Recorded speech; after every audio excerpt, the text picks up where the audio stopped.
Le Zenobia pulverulenta, appelé aussi muguet en arbre. C'est un petit arbuste caduc avec des feuilles bleutées car elles ont une pruine blanchâtre qui rend le feuillage un petit peu bleuté. La floraison s'épanouit début juin. Elle est relativement discrète puisque le feuillage est un peu bleuté et les fleurs sont blanches.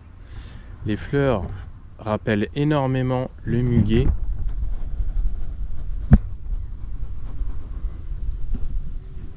Voilà pourquoi on l'appelle muguet en arbre. La floraison est légèrement parfumée, mais je ne dirais pas que elle est agréablement parfumée. Il y a une petite odeur, mais ça ne sent pas grand chose.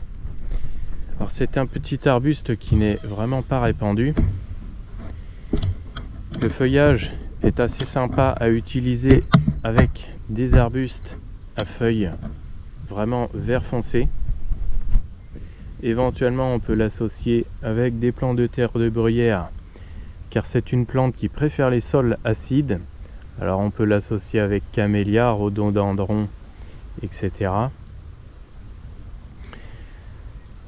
C'est un arbuste qui est relativement frêle, il n'est pas particulièrement vigoureux. Il pousse de seulement quelques centimètres à l'année. De temps en temps, on peut observer une pousse de 50 cm. Mais en général, les pousses sont relativement courtes, environ 10 à 30 cm. C'est un arbuste qui fait entre 2 et 3 mètres une fois adulte. Sa croissance est plutôt lente. Il faudra être patient pour le voir grimper à 2 mètres de hauteur.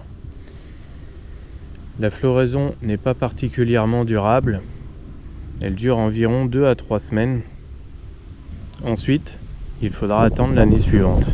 L'écorce est relativement originale et c'est un critère pour le reconnaître puisque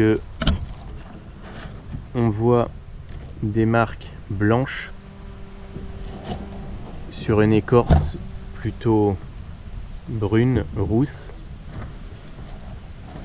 L'écorce qui a environ 1, 2 à 3 ans est relativement zébrée, comme on pourrait dire. Mais en général, c'est un arbuste que l'on reconnaît assez facilement. Autre critère pour le reconnaître, les petits bourgeons ne sont pas évidents à remarquer, mais ils sont rouges.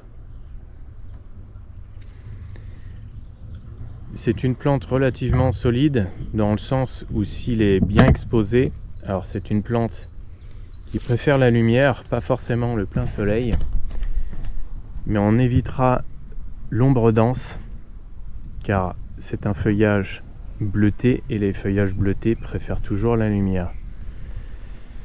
C'est une plante qui n'a pas réellement de maladie ni d'ennemis, en tout cas en Normandie.